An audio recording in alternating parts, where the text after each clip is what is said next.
This is brought to you by the Electronic Church of God, Arizona. Thank you.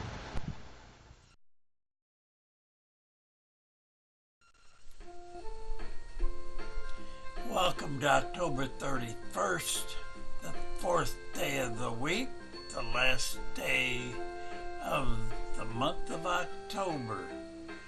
Well, with that, brethren, let's go right over into the Lord Cares Ministry. 1 year with the Lord, day 304. Jesus tells the parable of the loaned money. Matthew chapter 25, verses 14 through 30. Again, the kingdom of heaven can be illustrated by the story of the man going into another country who called together his servants and loaned them money to invest for him while he was gone. He gave 5,000 to one, 2,000 to another, and 1,000 to the last, dividing it in a proportion to their abilities. Then left on his trip. The man who received 5,000 began immediately to buy and sell with it, and soon earned another 5,000. The man with 2,000 went right to work too, and he earned another 2,000. But the man who received the 1,000 dug a hole in the ground and hid the money for safekeeping. After a long time, their master returned from his trip and called them to him to account for his money. The man to whom he had entrusted 5,000 brought him 10,000. His master praised him for good work. "You have been faithful in handling this small amount," he told him. "So now I will give you many more responsibilities. Begin the joyous task I have assigned to you." Next came the man who had received 2,000 with the report, "Sir, you gave me 2,000 to use. I have doubled it."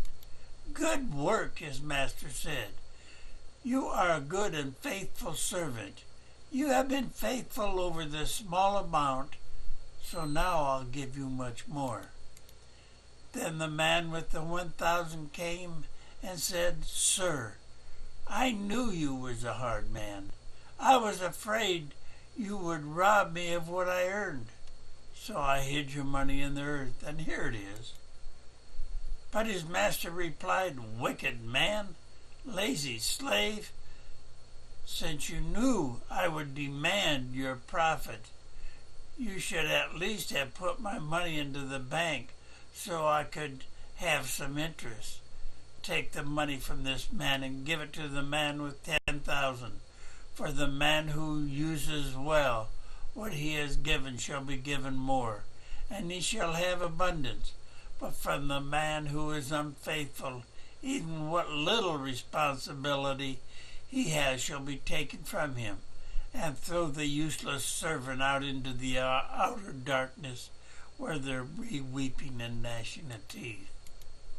This man was thinking only of himself. He hoped to play it safe and protect himself from this hard master.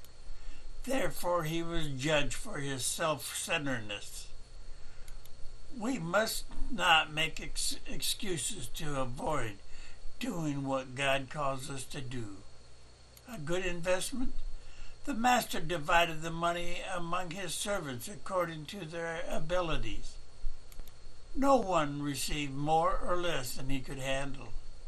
If he failed in his assignment, his excuse could not have been that he was overwhelmed. Failure could come only from laziness or hatred towards the master.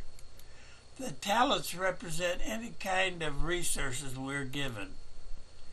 God gives us time, gifts, and other resources according to our ability, and he expects us to invest them wisely until his Son returns. Our time, abilities, and money are not ours in the first place. We are caretakers, not owners. We are responsible to use well what God has given us. The issue is not how much we have, but how well we use what we have. Fear God. Keep His commandments. A Philippian pilgrim, a workman for God, and a friend of Christ.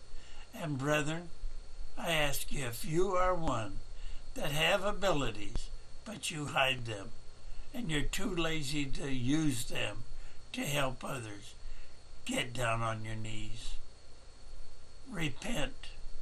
Pray the Father that He'll forgive you, and promise and do and change your ways. Well, with that, brethren, we're closed for today, and God willing, we'll see you tomorrow. Bye for now. Produced for you by Forrest Grote. Thank you.